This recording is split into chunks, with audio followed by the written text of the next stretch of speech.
Hello, Phyllis fam. Welcome to another episode where we shed light on topics most like to keep in the dark. This is your host, Chubby, and today's elephant is a level 3 elephant. Today, we'll be talking about the criticism of activism shared on social media.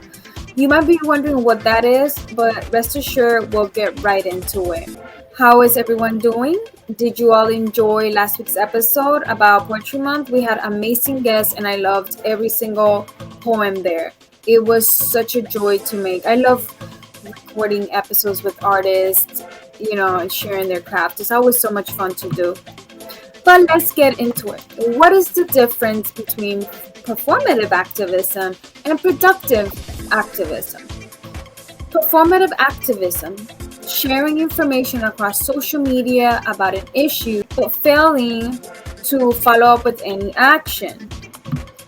Productive activism that starts with an action which can be amplified using social media. Lately, there has been an issue that people are doing performative activism with the definition that I just gave. According to a 2022 Pew Research study, approximately 8 in 10 Americans feel that social media makes people think that they're making a difference when they're really not. Social media can be a powerful tool if used right for spreading information and creating a movement. Personally, I believe in doing as much as you can and going as far as you can in your activism. So if sharing a post here and there and bringing awareness is what you are capable of doing, what is wrong with that? I believe this goes hand in hand with being an activist and then an advocate type of situation. Most people are asking how to take action.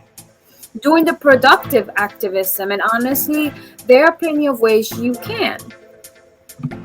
Productive activism can look like posting about a march on trans lives and then going to the march and standing in solidarity with other people and then making sure you interact with everyone, making connections. And then if you like, you could take it to social media and share the post, share what you did, and following up with what is being done, Again, only if you're able to do so safely. So I was doing some reflection on this topic because honestly, I have done both. Let me explain. There are sometimes I just want to share a lot of information about certain topics, but not really go to any marches or rallies or, follow up, go to webinars to have discussion about it. Because that is all I am able or willing to do for a certain topic. And don't get me wrong, other topics I have discussed or mentioned are truly important to me.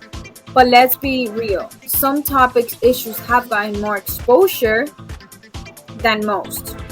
And this is why I choose to talk about issues that the light is not shed on. And people refuse to talk about it. And those are the topics I usually make it onto the episode unless I have strong urge to talk about a topic that has already been discussed widely, then I will, do the episode on that. Then there's some topics that I am very productive about. And I actually go out and do my thing and spread the awareness and make phone calls, and sign all the petitions and all the things. And I still follow up months after that situation or thing, with what happened. So is it wrong? Am I making a change? Do I feel like I'm doing one or the other wrong or not being helpful? I personally don't think so.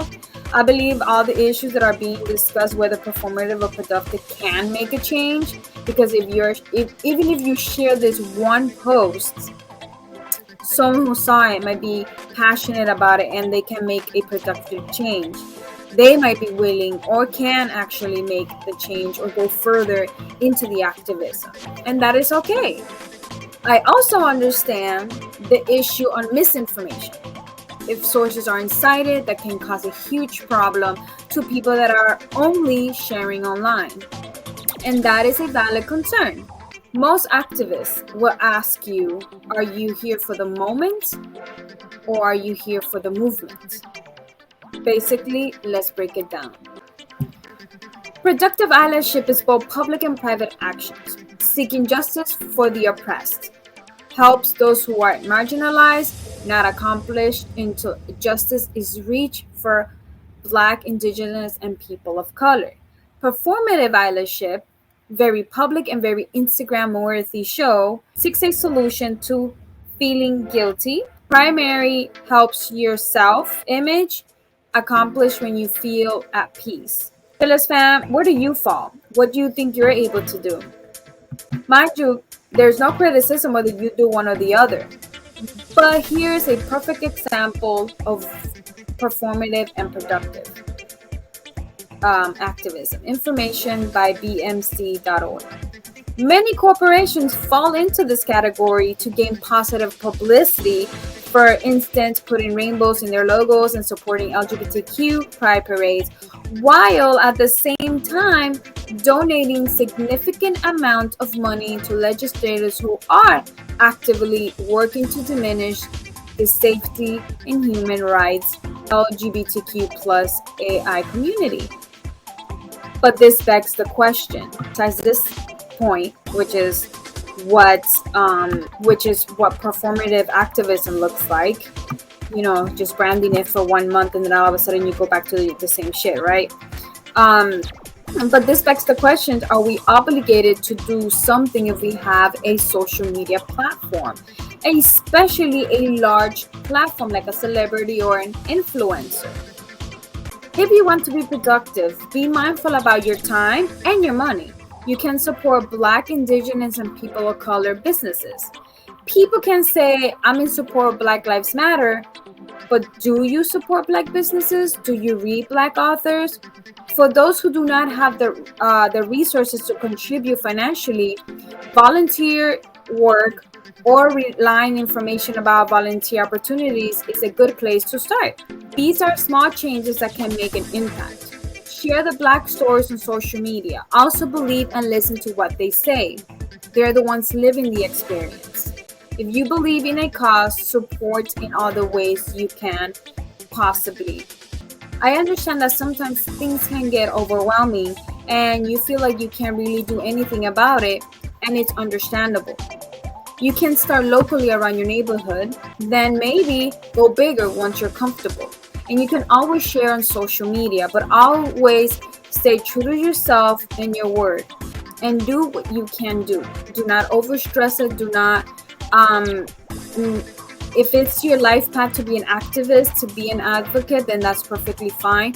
But your mental health always matters first if you're not able to do so. But baby steps, supporting your mom and pop shops, especially if they are Black, Indigenous, or people of color.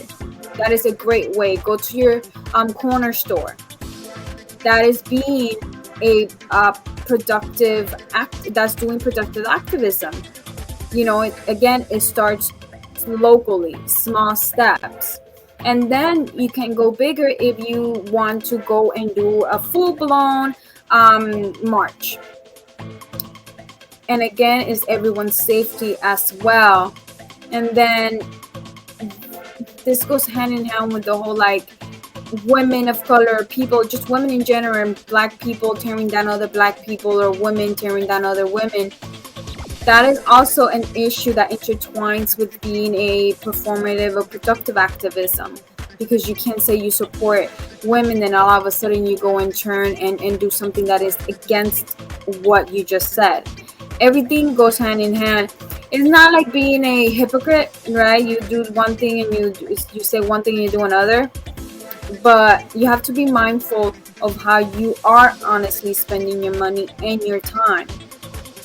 If you are contributing to a company who does not support who you are, then how are you supposed to basically thrive if we're not here helping each other, trying to make a better world for everybody? But Fearless fam, this was a very short episode. I hope you enjoyed it somehow. I hope it was informative with the information I was able to share. Like I always say, thank you for listening. Thank you for sharing your comments. Thank you for having discussions with me about other topics that I have shared. And remember, if you need to reach out, you can always email me to nofiltersnofears@gmail.com, and I will sure to reply. And like I always say, stay fearless, everybody.